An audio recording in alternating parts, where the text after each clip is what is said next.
All right, good morning, viewers. It is a new week. Welcome to the 24th day of January 2022. And it's another edition of our daily newspaper recap. I'm Ahana Promise by name. And I am Bajigos Promise. All right, with me is the Pointers newspaper. First headline, estimated billing. Delta State government flags BEDC, continued exploitation of communities. Whoa, God's promise. I think there is an issue here. The Delta State government is against the continuous bill from the BEDC as regards to the overestimated bill. So what's your opinion to this move? Well, the issue of estimated bill is not new in Nigeria. Yeah. And the Delta State government is frowning at that act. Yesterday, the commissioner for energy, Engineer Jonathan, he represented the governor, and he observed that many communities are getting unnecessary or even necessary estimated bills by the Benin Electricity Distribution Company, and they need to have a dividing of a share of democracy. And if they are to do that, what is really one thing that can really serve as a solution is a bulk metering system. Okay. If that is adopted, then BEDC should also have layers with Genco, which is the transmitting company here in Nigeria. If you do that, then this issue will be resolved, because power is very important in anything that we do in business, personal affairs, and all of that. So it should really be looked into so that this issue of estimated bill will be a thing of the past, possibly. You know, this estimated, we know some persons, let's take it for example, practically, some persons have just bulb in their house and some persons have a lot of gadgets. They are billing me the same way they are billing those that have a lot of gadgets. What do you have to say concerning this? It's unfair. That is why estimated bill have to be replaced with actual bill. Okay. That is why they need to put in measures to check the actual power consumed to reduce this. Thank you so much. The BEDC should see a way of checking the actual usage of power in each and every individual's house in order to avoid this overestimated bill, because a lot of persons are complaining the black art is not helping out issues in their country. Thank you so much. Thank you very much, Promise. And we're going to the analysis of the Vanguard newspaper. The first headline here says Nigeria and others faces tighter financing as US hikes rates. So what do you have to say on that? Not just Nigeria, other countries are feeling this high rating.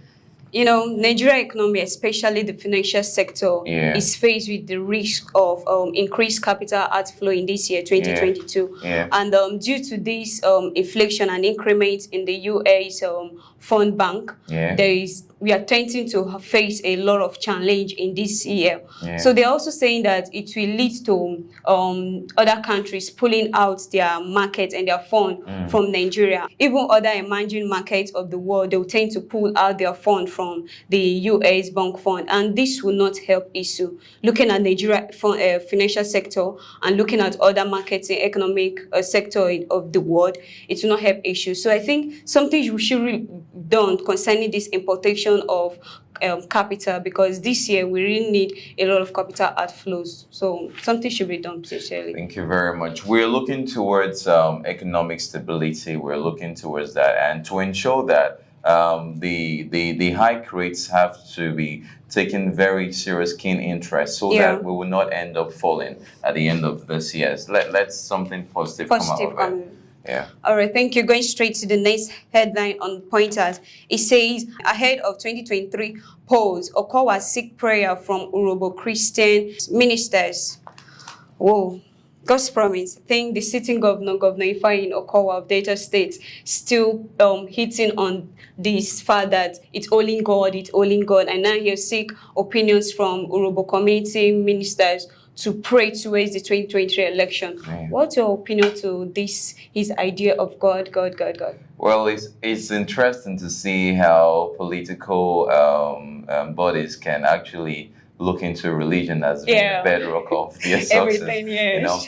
Yesterday, he visited the Urobo Christian ministers, He was represented by a special advisor on religion, Okay. Silvanus, and there they pointed out, the governor represented by the minister, his advisor pointed out that only God can actually produce the next governor in Delta State. And Okowa said that he has no hand in that. You know, it's really interesting to see that he recognizes God as supreme. Yeah. He said he has no hand in that. And he also went further to stress the fact that he believes in the unity of the Yoruba nation. He believes in the progress of the Yoruba nation. I think the fact that move is interesting, not just because of the political and religious affair. It's also important in fighting ethnic differences. So that is a good move too. I mean, so many people have the sentiments, especially those from the Yoruba nation, that Okowa did not really do anything for us. Okowa doesn't recognize us. Yes, Okowa recognizes them very well. This is a pure evidence of that. Thank you so much. Indeed, it's a great move from the sitting governor, to have addressed the issue of ethnicity in the state. And also he pointed out that he don't have anybody in mind to take over from him in the 2023 forthcoming election, that the Yorubas and every Deltan should put it in mind and seek the face of God as regards to his successor. So it's a nice one. We applaud the sitting governor for this great move.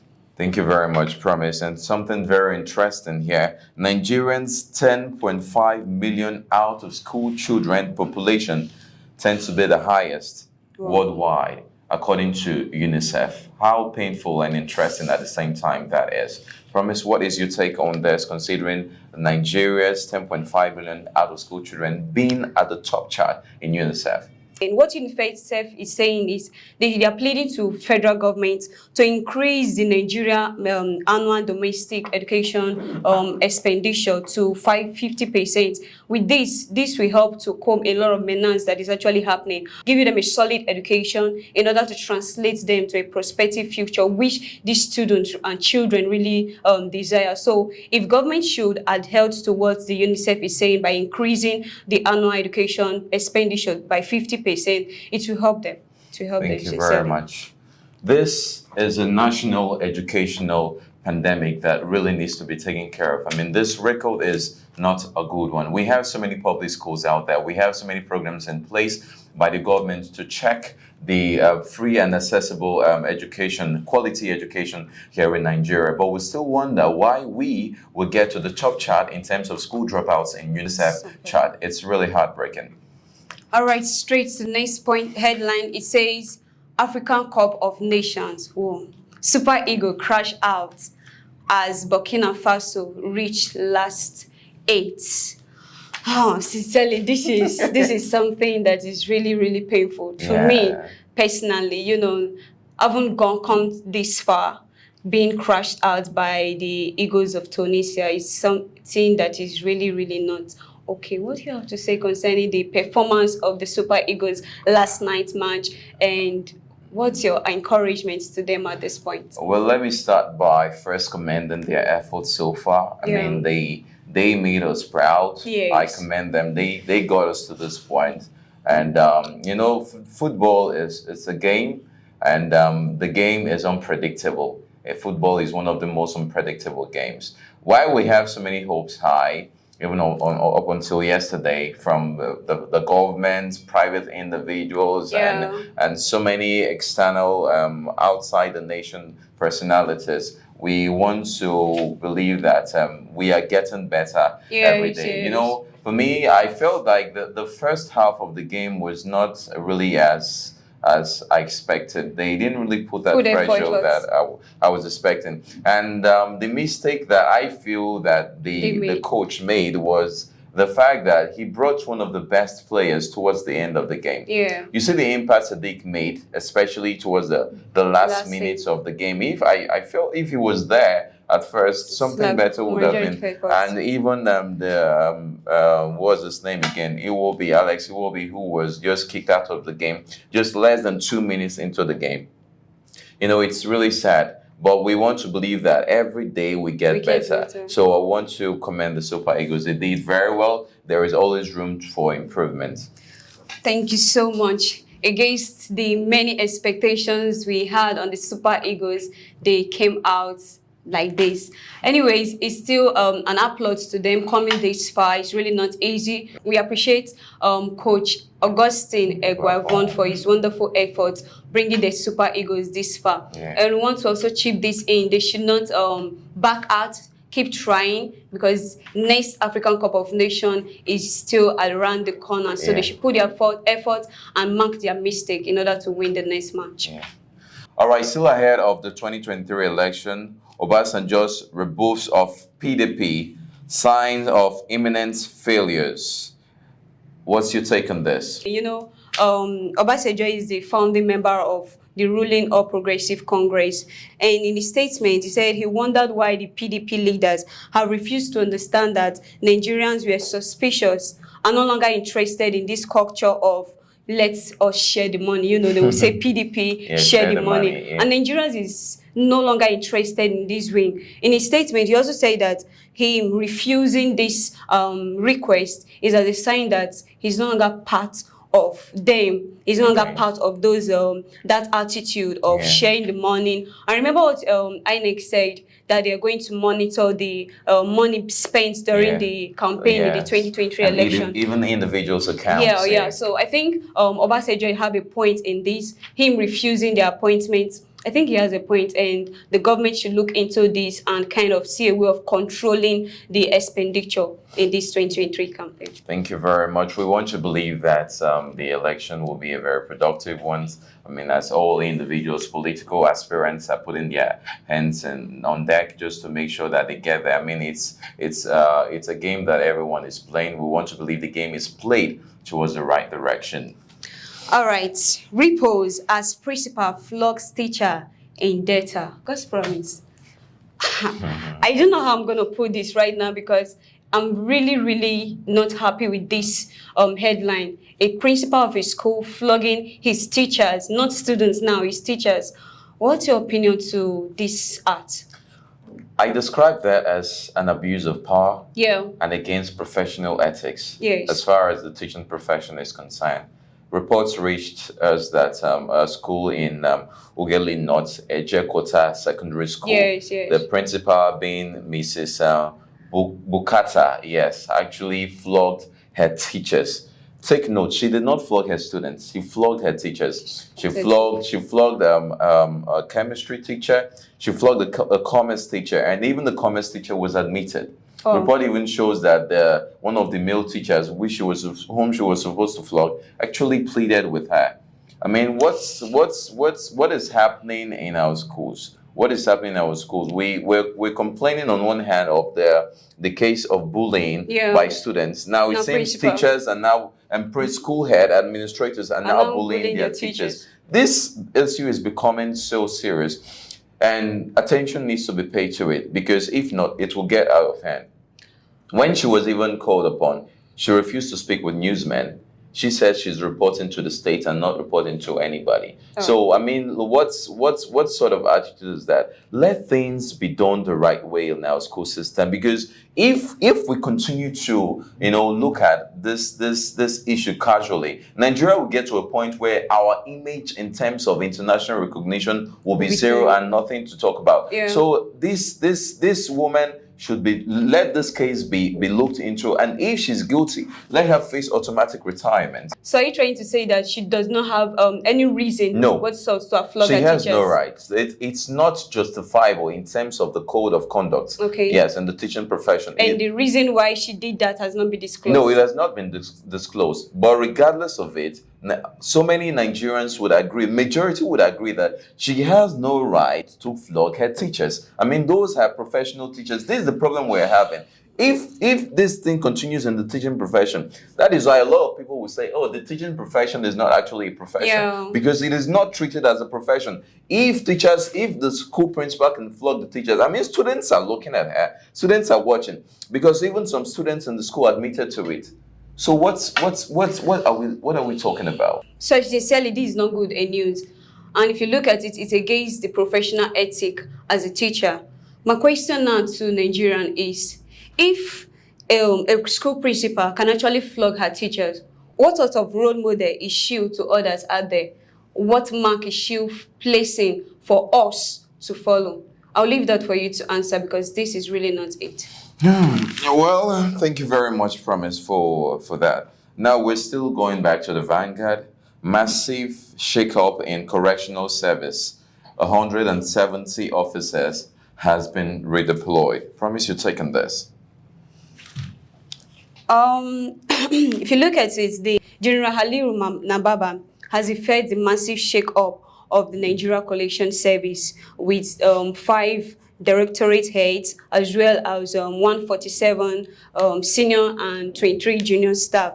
I think this exercise is actually a good move in the Nigeria Correction Service, and also I applaud Nababa for this great idea to have redeploy a lot of persons. It's a way of kind of handling unemployment in our Nigeria economy, and also it's a way of encouraging people to take their responsibility to heart. So I applaud him for that. Thank you very much. That was a very good move from the correctional service here in Nigeria with the redeployment. We want to believe that it's all for the best for the service and Nigeria as a nation, Nigeria as a whole.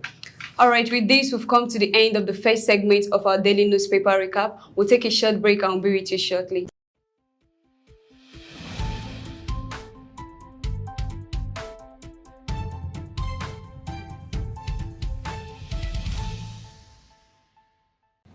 Hey there, have you heard of Schoology Limited? Well, I'm here to tell you about it. Schoology Limited is a real estate company and an educational-based media company that is here to serve you better in terms of property management and property supervision. We also sell lands at very affordable prices. We are also into media. I believe you want to know more about Schoology Limited. I want you to kindly visit www.schoologylimited.com. All right, viewers, welcome back from that very short break. We're still on our newspaper recap, and we're going to the back pages of our newspapers. Still on the Vanguard newspaper, AFCON 2021, right for match tickets pushes prices to rooftop. Is this a way of taking advantage of the demand for the prices for the tickets? What do you have to say? It's a way of taking advantage, from my opinion. You know, football fans had to pay through their notes in order to get the tickets to watch the Super Eagles against the Carthage Eagles of Tunisia yesterday match.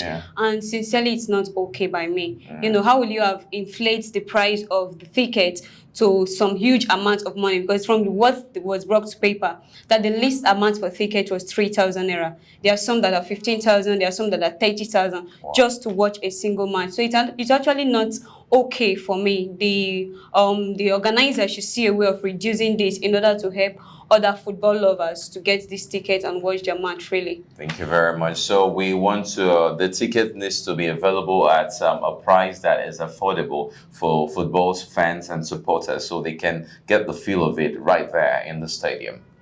Thank you. Going straight to the Pointers newspaper. First headline, school fees hike. Delta Poly, Ogwashuku students threatens protest. God's promise. The students of Delta State Polytechnic, Ogwashuku precisely, they're threatening to protest as regards of the increment, massive increment in their school fees.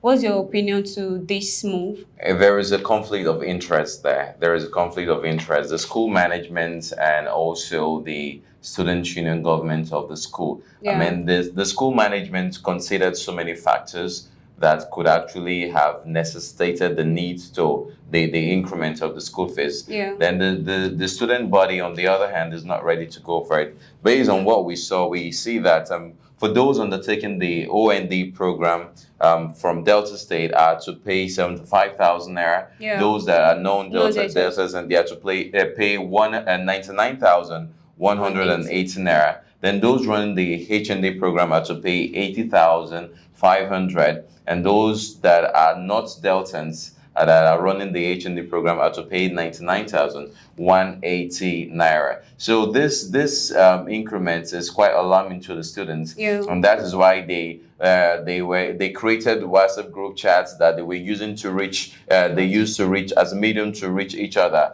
as to regards to the planning of the protest. So let the school management look into the demands of the students. their plight is, this is what we're facing economically. You cannot just increase the school fees like that. So the government should pay attention to this. I mean, that is why they're there. Look into the needs of the students. Many of them, they will actually want to go to school. Yeah. Look at what we're talking about UNICEF the other time. Nigeria having the highest school dropouts. So if we're having this, then this is a wake-up call to the government. These students are clamoring. They're begging that this school fees we cannot pay. They should look into it. If care is not taken, the protest might actually take place. We don't want to pray for something negative. We never can tell the result of that. Thank you so much for that. Sincerely, I agree with what God's promise said. It's actually a wake-up call to the government of the state, to the SUG body in the school, and to everyone out there.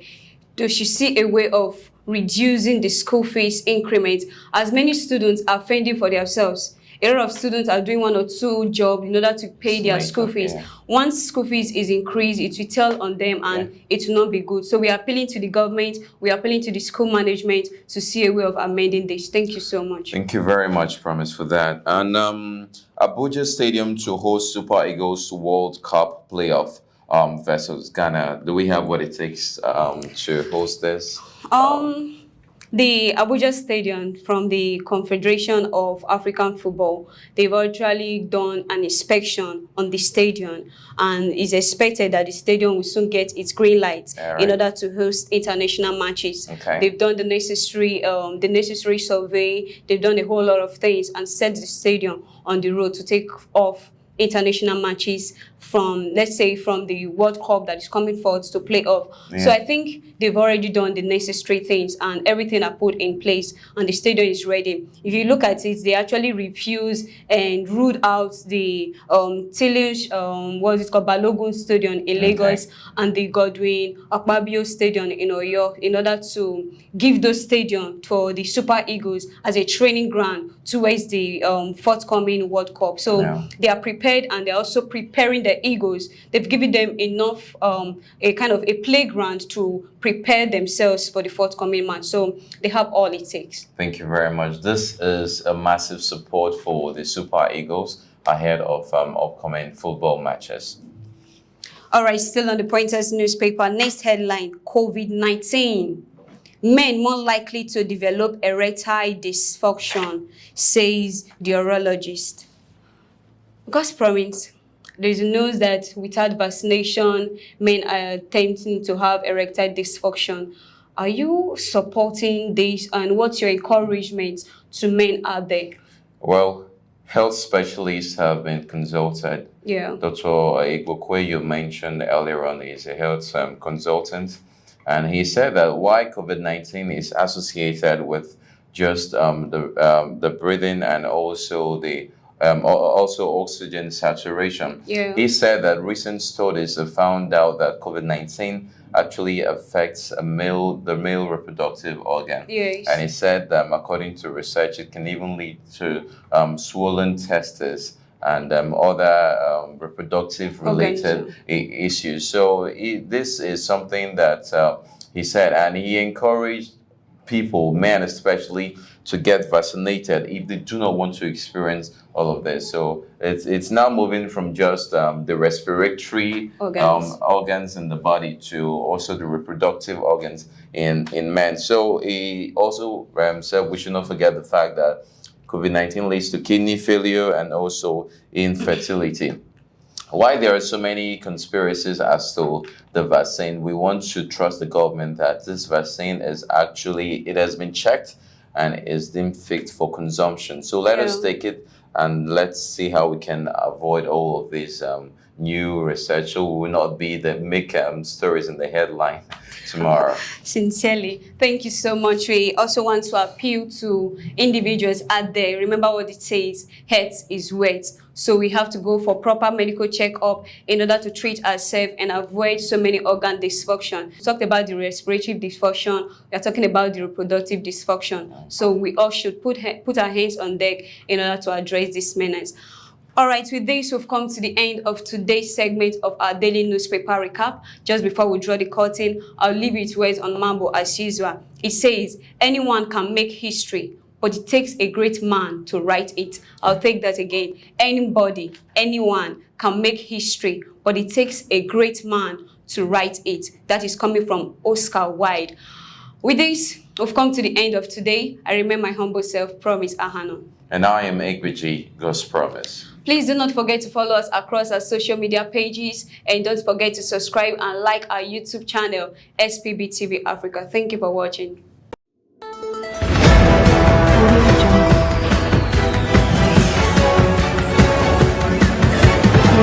SPB TV, sharing educative and reliable news.